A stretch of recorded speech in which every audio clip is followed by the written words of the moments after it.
Okay, good morning student. आज +1 class chemistry में अपने एटॉमिक स्ट्रक्चर्स के अंदर ही हम नेक्स्ट टॉपिक करने जा रहे हैं, स्पेक्ट्रम को स्टडी करेंगे। देखो, हम पढ़ रहे थे रेडिएशंस के बारे में, और अगर हम प्रॉपर्टीज ऑफ रेडिएशन या नेचर ऑफ रेडिएशंस एक्सप्लेन करें, रेडिएशंस के नेचर्स को हम 2 टर्म में डिफाइन कर रहे थे। फर्स्ट वन हमने डिफाइन किया इसको वेव की फॉर्म में, सेकंड वन हमने डिफाइन किया इसको पार्टिकल्स की फॉर्म में। वेव थ्योरी को हमने इलेक्ट्रोमैग्नेटिक रेडिएशंस की फॉर्म में इसको एक्सप्लेन किया। पार्टिकल्स नेचर्स को एक्सप्लेन करने के लिए black body, photo electric effect या रेडिएशंस का हीट कैपेसिटी की फॉर्म में, हमने क्वांटम की फॉर्म में, फोटॉन्स की फॉर्म में इसको स्टडी किया। आज हम इसी में पार्टिकल्स नेचर्स को एक्सप्लेन करते हुए ही रेडिएशन से रिलेटेड हम स्टडी करेंगे आज स्पेक्ट्रम के बारे में। अब माइंड में एक क्वेश्चन बनता है कि स्पेक्ट्रम है क्या? स्पेक्ट्रम क्या है? एक इंप्रेशंस है। ये मान के चले हम किसी की जो कॉपी करते हैं वो फिंगरप्रिंट्स हमें जो मिलती है, इसी तरह से स्पेक्ट्रम भी क्या है? इंप्रेशंस है। किसका इंप्रेशंस है ये? जब भी किसी डिफरेंट टाइप्स की वेव्स या रेडिएशंस को हम फोटोग्राफिक प्लेट के ऊपर पास करेंगे, एनालाइज करेंगे उसको प्रिज्म्स के थ्रू, जो हमें इंप्रेशंस फोटोग्राफिक प्लेट पे मिलेगा, उसी को हम क्या बोलेंगे? स्पेक्ट्रम। तो इसको डिफाइन करते देखो, स्पेक्ट्रम को अगर हमने डिफाइन करना है तो स्पेक्ट्रम क्या है? It is impression produced on A screen. किसी स्क्रीन के ऊपर जो हमें इंप्रेशंस ऑब्टेन हुआ है, कब होगा ये? किसी स्क्रीन के ऊपर one radiation of a particular wavelength और फ्रीक्वेंसी पास थ्रू प्रिज्म्स और ए डिटेक्टर्स, यानी it is impressions produced on A screen when radiation of particular wavelength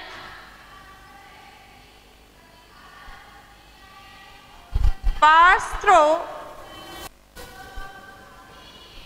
prism और any detectors। किसी प्रिज्म्स या डिटेक्टर के थ्रू जैसे ही हम उसको पास करेंगे या डिफरेंट डिफ्रैक्शन ग्राफ्टिंग के द्वारा, देखो एक तो प्रिज्म्स के अंदर जैसे व्हाइट लाइट्स को पास करते हैं वो 7 बैंड्स के अंदर स्प्लिट अप हो जाता है, तो इसी तरह से कहेंगे एक इंप्रेशंस है। क्या है ये? हमें इंप्रेशंस फोटो की तरह मिलता है on A screen when radiations of particular wavelength pass through prisms और ए डिफ्रैक्टिंग पैटर्न्स या ग्राफ्टिंग जो उसको डिफरेंशिएट कर दे। अगर हम या तो प्रिज्म ही यूज करते हैं मैक्सिमम, या हम ये कहें डिफ्रैक्टिंग ग्रेडिंग करवा दें हम इसको, तो भी हमें क्या मिल जाता है?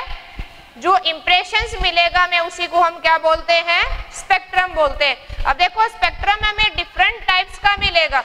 अगर हम स्पेक्ट्रम की बात करें तो सिंपल आपने याद रखना है कि एक इंप्रेशंस है जो किसी भी स्क्रीन के ऊपर हम ऑब्टेन करते हैं जब भी रेडिएशंस को प्रिज्म के थ्रू या किसी डिफ्रैक्टिंग ग्रेड के थ्रू पास करवाते हैं।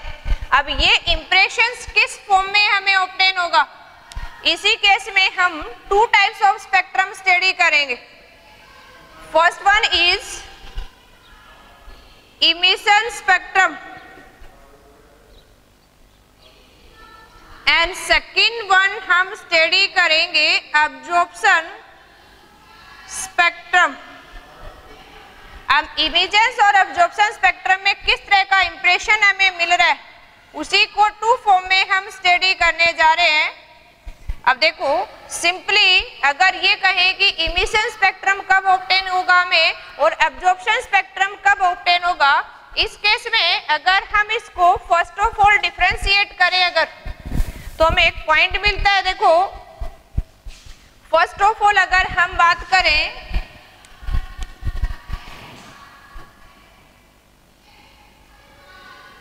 इमिशन स्पेक्ट्रम की बात करते हैं।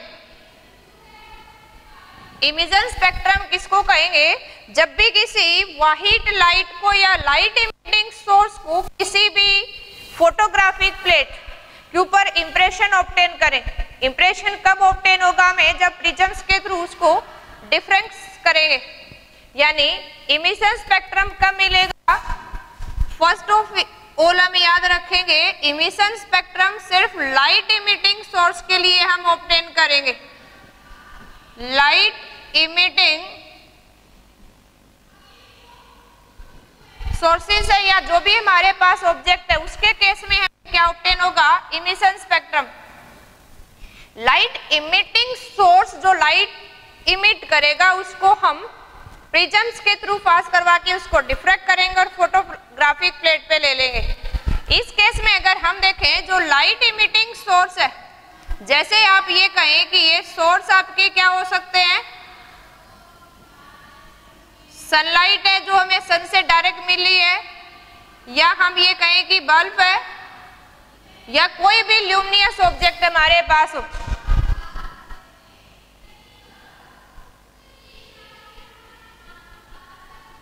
अगर कोई भी ल्यूमिनियस ऑब्जेक्ट अगर हमारे पास है, लाइट इमिटिंग ऑब्जेक्ट कोई भी है, उसके केस में जो हम स्पेक्ट्रम ऑब्टेन करेंगे वो स्पेक्ट्रम कौन सा होगा? अपना इमिशन स्पेक्ट्रम मिलेगा हमें। इसी के केस में देखो याद रखना है हमें, ये स्पेक्ट्रम आपका टू टाइप्स का हो सकता है। अगेंस्ट क्या होगा हमारे पास? टू टाइप्स, यानी इमिशन स्पेक्ट्रम है वो हमारा कंटिन्यूअस स्पेक्ट्रम भी मिलेगा हमें, और हमें डिसकंटिन्यूअस, दोनों टाइप का स्पेक्ट्रम मिलेगा हमें। अब माइंड में आ जाता है कि कंटिन्यूअस कब मिलेगा और डिसकंटिन्यूअस स्पेक्ट्रम कब ऑब्टेन होगा हमें। देखो अगर हमें डिसकंटिन्यूअस स्पेक्ट्रम कब मिलेगा? इफ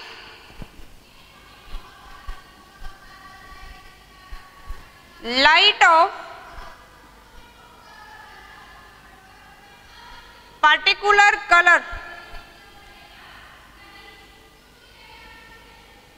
emitted by object, अगर कोई भी ल्यूमिनियस ऑब्जेक्ट है वो एक पर्टिकुलर कलर की लाइट अगर इमिट कर रहा है तो हमें डिसकंटिन्यूअस स्पेक्ट्रम ऑब्टेन होगा। और कंटिन्यूअस स्पेक्ट्रम कब ऑब्टेन होगा हमें? If object emitted white light. देखो ये याद रखना है, अगर ऑब्जेक्ट व्हाइट लाइट इमिट कर रहा है ल्यूमिनियस ऑब्जेक्ट के केस में हमें इमिशन स्पेक्ट्रम मिलता है। अगर व्हाइट लाइट इमिटिंग ऑब्जेक्ट है तो हमें कंटिन्यूअस स्पेक्ट्रम मिलेगा। और अगर कोई भी पर्टिकुलर कलर की लाइट इमिट हो रहा है, जैसे हमारे पास, जैसे यहाँ बल्ब हमने मेंशन कर दिया तो डिफरेंट कलर की लाइट मिलती है हमें।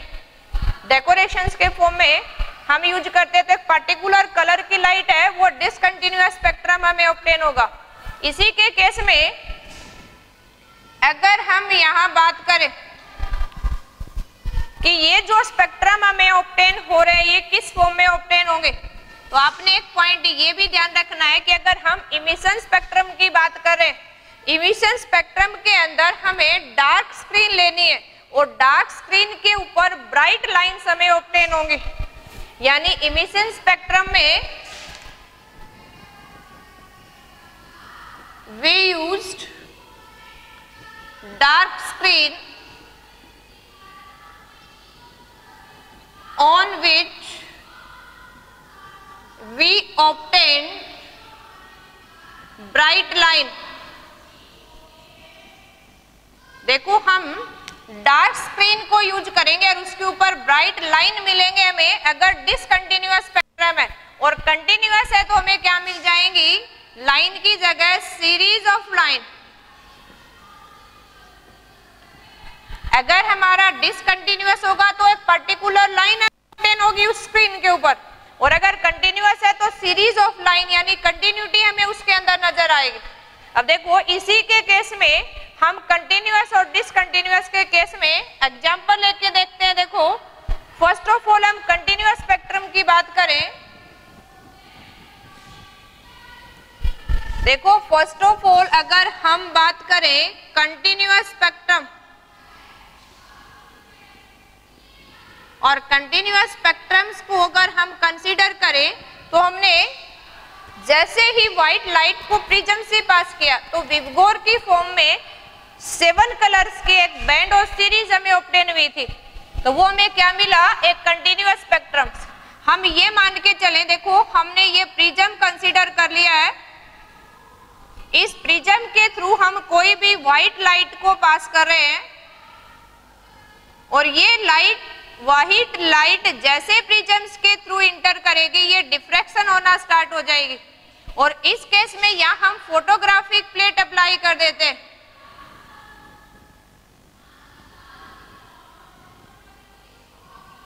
यहाँ जो हमें डिफ्रैक्शन होके ऑब्टेन होगा, यहाँ हमें बैंड ऑफ कलर्स मिलेंगे और ये बैंड ऑफ कलर हमें 7 ब्राइट लाइन की फॉर्म में ऑब्टेन होते हैं।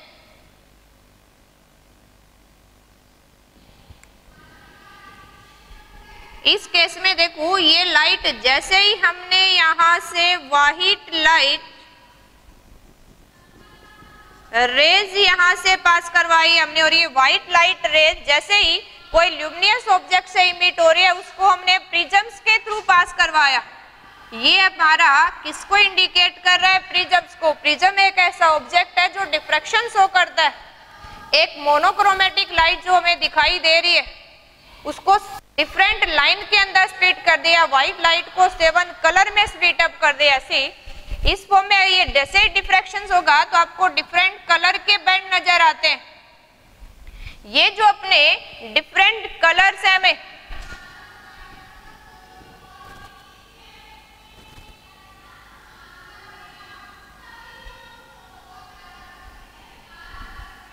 जो विवगोर्स की फॉर्म में हम different band of colour obtain करते हैं।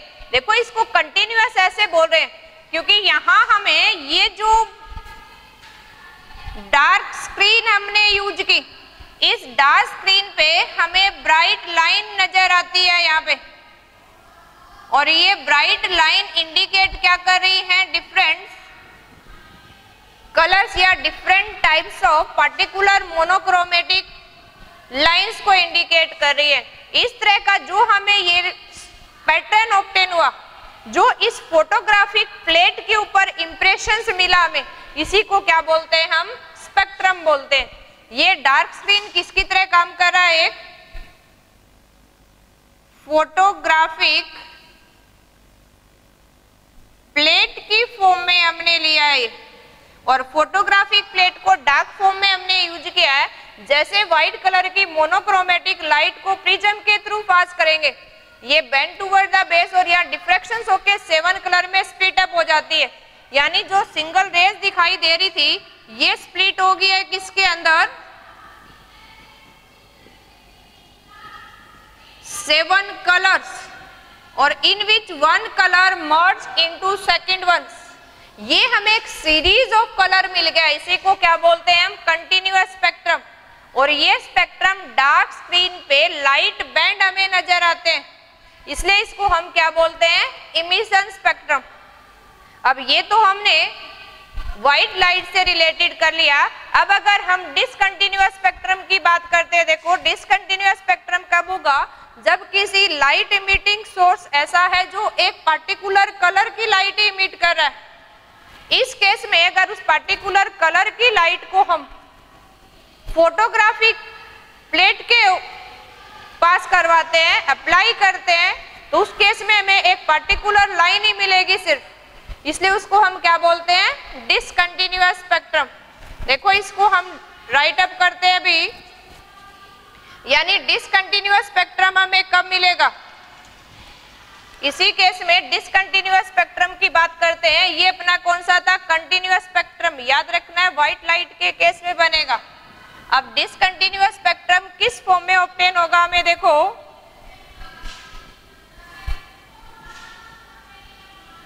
जैसे हम ये कहें कोई भी आपके पास ऑब्जेक्ट है उसको आप हीटेड करें, ये एक पर्टिकुलर कलर की रेडिएशन इमिट करेगा। इस रेज को हम क्या करें, किसी फोटोग्राफिक प्लेट पे पास आउट करें हम इसको, यहां जो हमें इंप्रेशन मिलेगा, अगर एक ये रेज है एक स्पेसिफिक कलर को इंडिकेट कर रही है, यानी एक ही कलर की रेज अगर पास हो रही है तो हमें प्लेट के ऊपर सिर्फ एक ही ब्राइट बॉन्ड जो बैंड है वो नजर आएगा। इस फॉर्म में या ये कहें कि इसको ही हम फोटोग्राफिक प्लेट पे अप्लाई करेंगे तो हो सकता है कि एक ही कलर फाइन लाइंस के अंदर स्प्लिट अप हो जाए, तो वो भी क्या होगा आपका इमिशन स्पेक्ट्रम। लेकिन कंडीशन क्या है, डार्क फोटोग्राफिक प्लेट पे ब्राइट बैंड मिलेंगे, बैंड कंटिन्यू लगातार मिल रहे हैं तो क्या बोलते हैं उसको कंटिन्यूअस स्पेक्ट्रम, और एक पर्टिकुलर बैंड मिलेंगे तो उसको क्या बोलेंगे डिसकंटिन्यूअस। देखो इसी के केस में अगर हम एक्सप्लेन करें,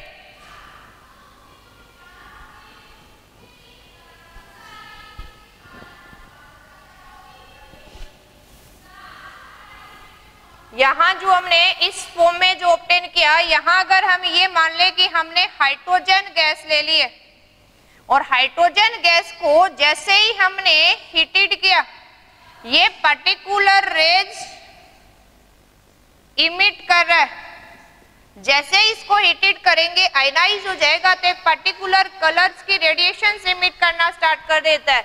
इन रेडिएशंस को जैसे ही हम पास आउट करेंगे, यानी यहाँ इलेक्ट्रिक डिस्चार्ज करते हैं तो हमें यहाँ ब्लूइश लाइट ऑब्टेन होती है। अगर हाइड्रोजन गैस को इलेक्ट्रिक आर्क्स के अंदर या हाई इलेक्ट्रिसिटी करके उसको हीट अप कर रहे हैं, चार्ज कर दिया हमने, ये हम जो करवा रहे हैं ये किसके अंदर हीटेड करते हैं, इसको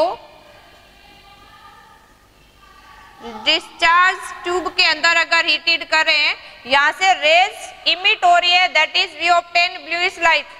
अगर इस ब्लू लाइट को हम प्रिजम्स के थ्रू पास आउट करवा दें तो हम क्या होगा, एक साथ जो लाइन थी वो स्प्लिट हो जाएगी बैंड्स के अंदर।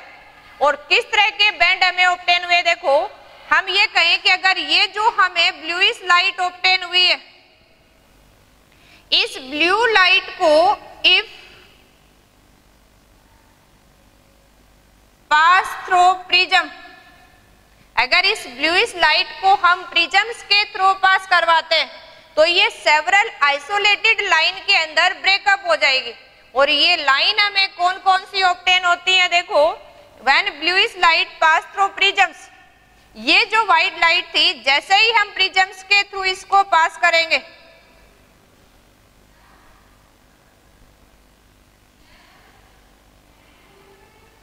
ये लाइट जैसे ही यहाँ प्रिज्म्स के थ्रू पास करेंगे ये भी क्या हो जाएगी, स्प्लिट अप हो जाएगी। और इस केस में यहाँ जो हमें फोटोग्राफिक प्लेट के ऊपर ऑब्टेन होता है, यहाँ हमें कुछ पर्टिकुलर लाइन ही मिलेंगी सिर्फ।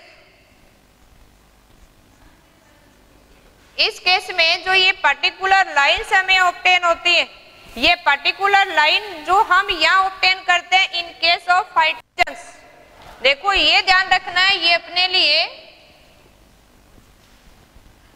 मोस्ट इंपोर्टेंट है क्योंकि हाइड्रोजन्स को ही हमने स्पेक्ट्रम की फॉर्म में स्टडी करना है, एक रेफरेंस एटम की तरह हमने इसको स्टडी करना है। अब इस फॉर्म में अगर हम ये बात करें,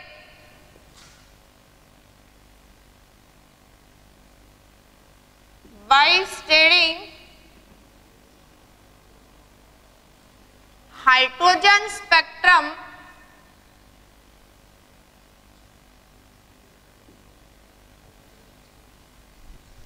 हमें क्या मिली, एक सीरीज ऑफ लाइंस।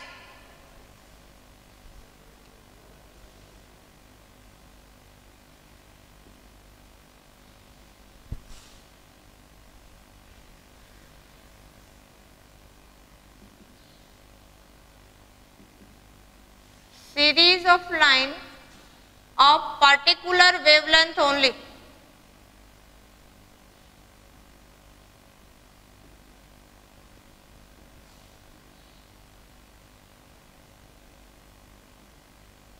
देखो हम ये करें कि अगर हमने हाइड्रोजन स्पेक्ट्रम को स्टडी करें तो हमें कुछ सीरीज में सिर्फ पर्टिकुलर वेवलेंथ की लाइन मिलेंगी, इसलिए हम इसको डिसकंटिन्यूअस की फॉर्म में स्टडी कर लेते हैं, क्योंकि हमें सिर्फ ब्लूइश लाइट की मिली और ब्लूइश लाइट को जैसे प्रिज्म्स के द्वारा हमने फाइंड आउट किया तो ये जो डिफरेंट अपनी रेज थी ये हमें किस फॉर्म में मिल रही थी, belong to UV visible and IR regions. अब इन जो हमें डिफरेंट रेज मिली इसको हमने 6 लाइंस की फॉर्म में डिवाइड कर दिया है और 6 लाइन जिस साइंटिस्ट ने इसको नोटिस किया उस साइंटिस्ट के नेम के अनुसार हमने उन 6 लाइंस को क्या कर दिया, जो सीरीज थी उनको नाम दे दिया। जैसे हम ये कहें कि 6 लाइंस हमें कौन कौन सी मिली, first one Lyman, second one पेनवी that is Balmer, third one जो हमें मिली और वो थर्ड सीरीज अपनी कौन सी थी, पास्टन, एंड फोर्थ वन अपनी कौन सी थी, bracket, and fifth one is Pfund, और अगर सिक्स्थ वन की बारी आए तो वो अपनी कौन सी थी, हेम्फेरी। हमने इस फॉर्म में 6 लाइन सीरीज हमें ऑब्टेन की, किसके अंदर, हाइड्रोजन स्पेक्ट्रम्स के अंदर।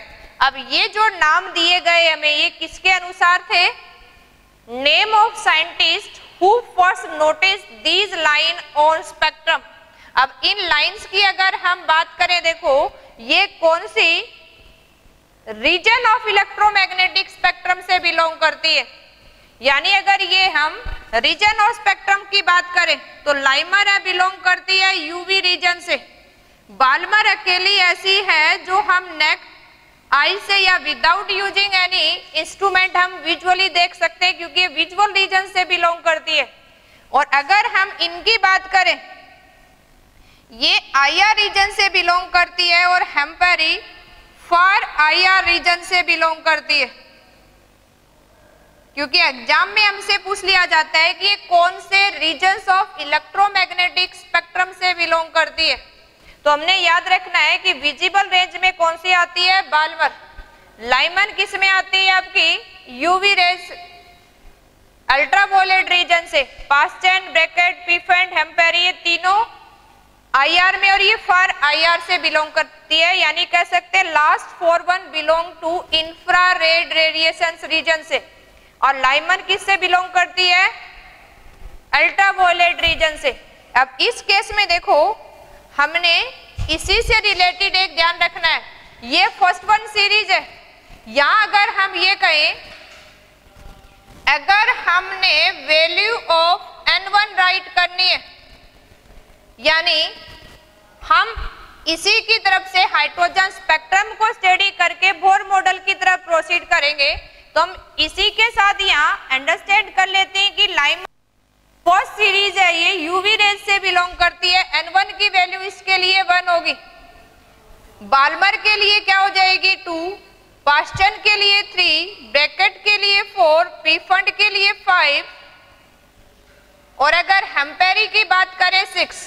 अब इसी केस में देखो हमें एक और वैल्यू फाइंड आउट करनी है, that is N2। N2 means ये किस में एक्साइट कर सकता है, लोअर सीरीज से हायर में इलेक्ट्रॉन का एक्साइटेशन पढ़ेंगे तो लोअर्स वन लाइमन फर्स्ट है, इससे हायर N2 की वैल्यू क्या हो सकती है अपनी, यानी N2 की वैल्यू 2 से स्टार्ट होके एंड सो ऑन कितनी भी हो सकती है। इसी तरह से अगर इसके लिए बात करें तो ये 3 से स्टार्ट होके सो ऑन, ये अगर थर्ड सीरीज है पास्टन तो 5 से स्टार्ट होके आगे N2 की वैल्यू कितनी भी हो सकती है, यानी जो अपनी ये गिवन सीरीज लाइन मिली हमें N1 की वैल्यू तो वही सीरीज होगी और N2 उससे एक हायर कोई भी हो सकती है। जैसे अगर ये हम बात करें कि ब्रैकेट 4 N1 वैल्यू है तो इसके लिए N2 की वैल्यू कहां से स्टार्ट हो जाएगी, 5 से। अगर इसके पी फंड के लिए N1 की वैल्यू 5 है तो इसकी वैल्यू कहां से स्टार्ट हो जाएगी 6। अगर इसकी N1 की वैल्यू 6 है तो इसकी वैल्यू कहां से स्टार्ट हो सकती है 8 9 1 से आगे जितनी भी हो। तो ये हमें क्या स्टडी करना है कि डिफरेंस वैल्यू कैसे फाइंड आउट करें। एक आपने ध्यान रखना है कि कौन सी नंबर्स पे आती है। एक सबसे इंपॉर्टेंट आपने याद रखना है कि हाइड्रोजन स्पेक्ट्रम में which series of line belong to visibles, या सिंपली हमसे कह दें कि आप कौन सा लाइंस को आप देख सकते हैं, तो हम क्या कहेंगे कि बाल्मर सीरीज को हम देख सकते हैं। इसी से रिलेटेड देखो अगर नेक्स्ट वन करें तो यहाँ हमें रीड्स ने एक मैथमेटिकल फॉर्मूला दे दिया कि how can we find the energy wavelength. तो इसी को यूज करके हमें रीड्स गिव मैथमेटिकल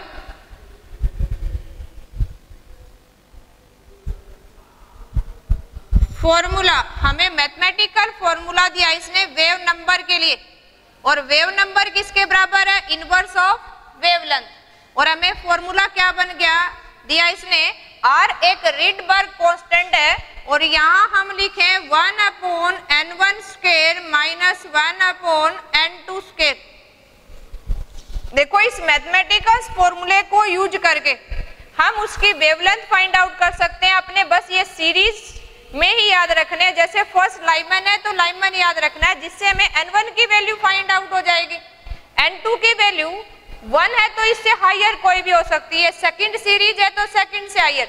तो हम n1 और n2 की वैल्यू फाइंड आउट करके इस फॉर्मूले में पुटअप करके वेवलेंथ फाइंड आउट कर सकते हैं। अब देखो वेवलेंथ का हमें रिलेशन किसके साथ पता है, फ्रीक्वेंसी के साथ भी पता है, तो एनर्जी भी निकाल सकते हैं।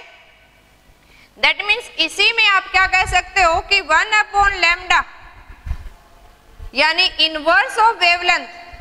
आपने अभी फॉर्मूला पढ़ा था एक C = न्यू लैम्डा, तो ये अपने पास क्या हो जाएगा ν/c, यानी फ्रीक्वेंसी अपॉन अगर वेलोसिटी हम राइट कर दें तो ये भी किसके बराबर है इनवर्स। और अगर न्यू हमारे पास है तो हम एनर्जी भी कैलकुलेट कर सकते हैं। एनर्जी के लिए क्या फॉर्मूला था हमारे पास, Planck constant into nu frequency.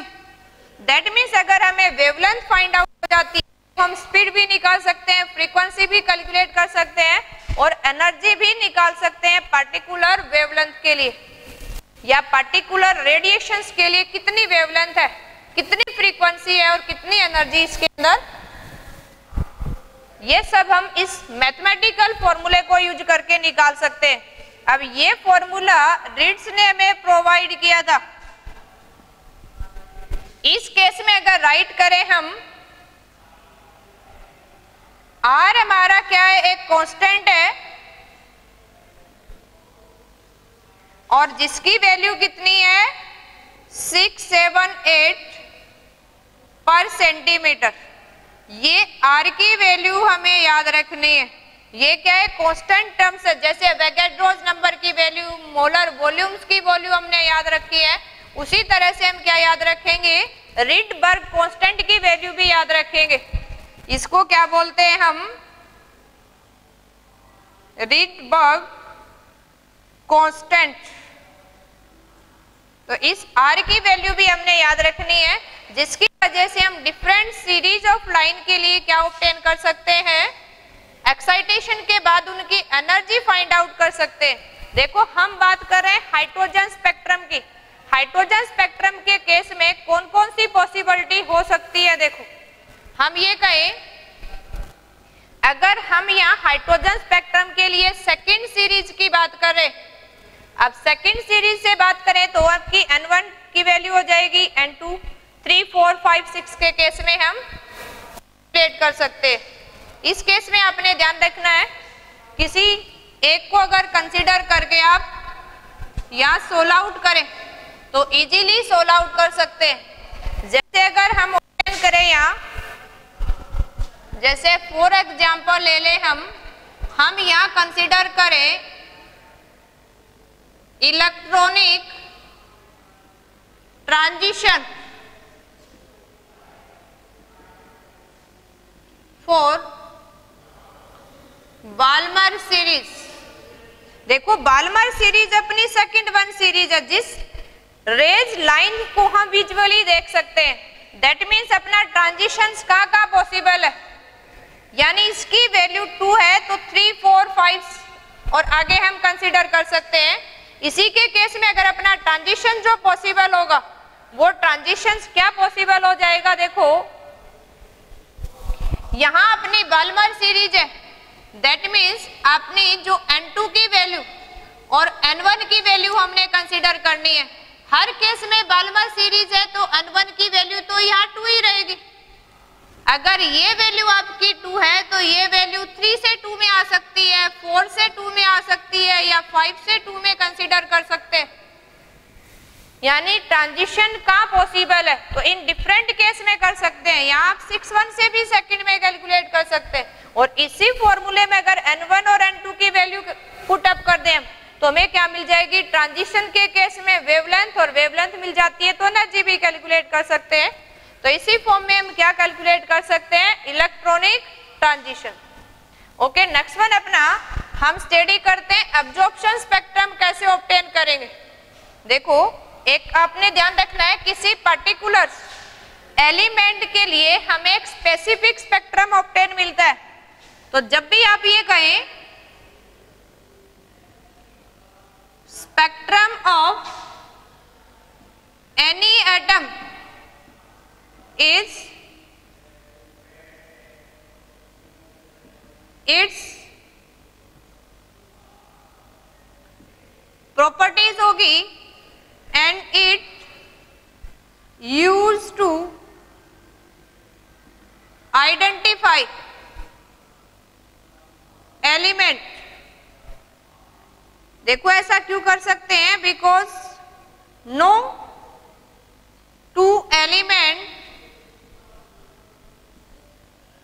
Can have same spectrum. किसी भी 2 डिफरेंट एलिमेंट्स के एटम का स्पेक्ट्रम सेम नहीं हो सकता है, इसलिए किसी भी एटम्स के स्पेक्ट्रम को हम उस एलिमेंट्स की डिटेक्शन में यूज कर सकते हैं।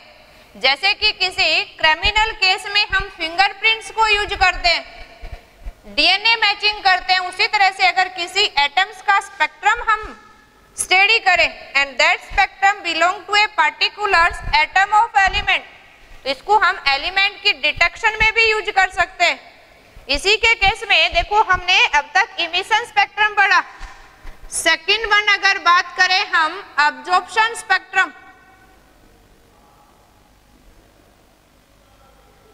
अब ये एब्जॉर्प्शन स्पेक्ट्रम क्या होगा, देखो जैसे आपको नाम से लग रहा है, यहां हम क्या करेंगे, लाइट को किसी सोर्स से जो यूज कर रहे हैं उस लाइट को हमने किसी ऑब्जेक्ट के अंदर से या सब्सटेंस मटेरियल के थ्रू पास करना है, और जो ट्रांसमिटेड लाइट होगी उसको प्रिज्म के थ्रू पास करके फोटोग्राफिक प्लेट पे ऑब्टेन करेंगे। उसको हम क्या बोलेंगे, एब्जॉर्प्शन स्पेक्ट्रम। यानी जो आपकी लाइट रेज आ रही है उस लाइट रेज को हमने किसी भी मटेरियल या सब्सटेंस के थ्रू पास करवा रहे हैं। यहां इस मटेरियल सब्सटेंस के थ्रू पास आउट होने के बाद ये कुछ ना कुछ रेज को अब्जॉर्ब कर लेगी। यहां जो हम ये पास कर रहे हैं इंसिडेंट रेज को, यहां से यहां जो इससे पास आउट होने के बाद जो ट्रांसमिटेड लाइट होगी, जो ट्रांसमिटेड रेज है उस ट्रांसमिटेड रेज को हम क्या करेंगे, फोटोग्राफिक प्लेट या स्क्रीन के ऊपर हम प्रिंट करेंगे, इसको ऑब्टेन करेंगे। दैट मीन्स ये एब्जॉर्प्शन स्पेक्ट्रम मीन्स हम ये मान के चले कि हमने लेट कोई भी लाइट, हम जैसे एग्जांपल ले लें, एक लाइट ली हमने और यहाँ इस लाइट को हमने हाइड्रोजन गैस के थ्रू पास करवा दिया है। हम करें कि हमने यहाँ से 4 या 5 लाइट को यूज कर लिया है। बट हमने यहाँ 4 वेवलेंथ की लाइट यूज की है जो बिलोंग कर रही है लैम्डा 1 से, लैम्डा 2 से, लैम्डा 3 और लैम्डा 4 से। जैसे सॉल्यूशंस के थ्रू पास हो रही है ये अपनी कौन सी हो जाएंगे, इंसिडेंट रेज। इंसिडेंट रेज को जैसे ही हमने किसी मटेरियल के थ्रू पास आउट किया तो यहां क्या होगा, अब्जॉर्प्शन ऑफ रेडिएशन होगा। अब अब्जॉर्प्शंस के बाद जो रिमेनिंग रेडिएशंस निकलेंगे यहां से, इस रिमेनिंग रेडिएशंस को हम फोटोग्राफिक प्लेट पे ऑब्टेन करते हैं।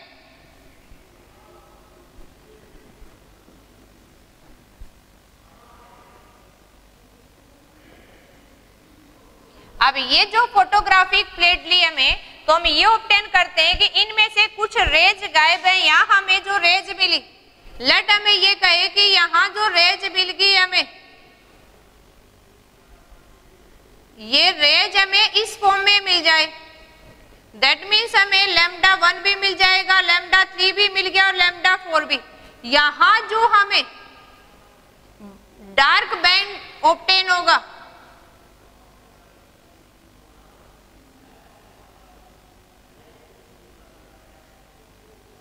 या डार्क लाइन जो हमें ऑब्टेन हुई यहाँ पे, इस केस में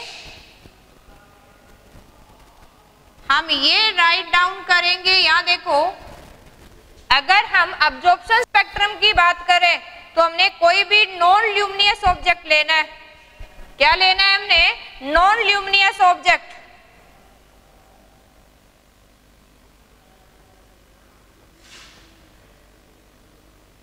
इसमें से किसी लाइट इमिटिंग सोर्स की रेडिएशंस को सब्सटेंस के थ्रू पास करेंगे। ये कुछ पार्टिकुलर वेवलेंथ की लाइट को अब्जॉर्ब कर लेगा। बची हुई रेडिएशन जो ट्रांसमिट हो रही है उसको फोटोग्राफिक प्लेट पे ऑब्टेन करके देखते हैं। जैसे हमने हाइड्रोजन गैस का एग्जांपल ले लिया, हमने 4 वेवलेंथ की एक लाइट यूज किया। जैसे हाइड्रोजन स्पेक्ट्रम से पास की, इस ट्रांसमिटेड लाइट को हमने नोट किया। ये ट्रांसमिटेड लाइट को जब हमने इस फिल्म के ऊपर ऑब्टेन किया तो हमें 3 ही तरह की रेज ऑब्टेन की। एक जगह क्या था, डार्क बैंड्स था। यानी जो हम फोटोग्राफिक प्लेट यहाँ यूज कर रहे हैं, ये हमने ब्राइट स्क्रीन लेनी है और ब्राइट स्क्रीन के ऊपर डार्क लाइन्स हमें नजर आएंगे। दैट मीन्स अब्जॉर्प्शन स्पेक्ट्रम में हमने ब्राइट स्क्रीन के ऊपर डार्क बैंड ऑब्टेन होंगे और ये पार्टिकुलर वेवलेंथ से ही करस्पॉन्डिंग करेगा। दैट मीन्स इसने लैम्डा 2 वेवलेंथ के लिए ही हमें इसके ऊपर स्पेक्ट्रम दिया। ब्राइट्स अगर स्क्रीन है तो लैम्डा 1, लैम्डा 3, लैम्डा 4 तो हमें विजुअल होंगे ही नहीं। जहां डार्क बैंड नजर आएगा उसी को हम इंप्रेशन प्रिंट की फॉर्म में ऑब्टेन करेंगे। तो आपने याद रखना है कि अब्जॉर्प्शन स्पेक्ट्रम ऑलवेज डिसकंटिन्यूअस होगा। आपका कैसा मिलेगा हमें, डिसकंटिन्यूअस स्पेक्ट्रम मिलेगा हमें। और ये स्पेक्ट्रम कब मिलता है हमें, कोई भी नॉन ल्यूमिनियस ऑब्जेक्ट के केस में। तो ये तो देखो हमने सब स्टडी किया किससे रिलेटेड, स्पेक्ट्रम से रिलेटेड। और इन स्पेक्ट्रम से रिलेटेड हैज ए रेफरेंस हम किसको यूज करेंगे, हाइड्रोजन स्पेक्ट्रम को। और हाइड्रोजन स्पेक्ट्रम में जो हमने 6 लाइन स्टडी किए, ये 6 लाइन सीरीज हमने याद रखनी है। उसी को यूज करके हम बोर एटॉमिक मॉडल को स्टडी करेंगे। Okay, thank you student.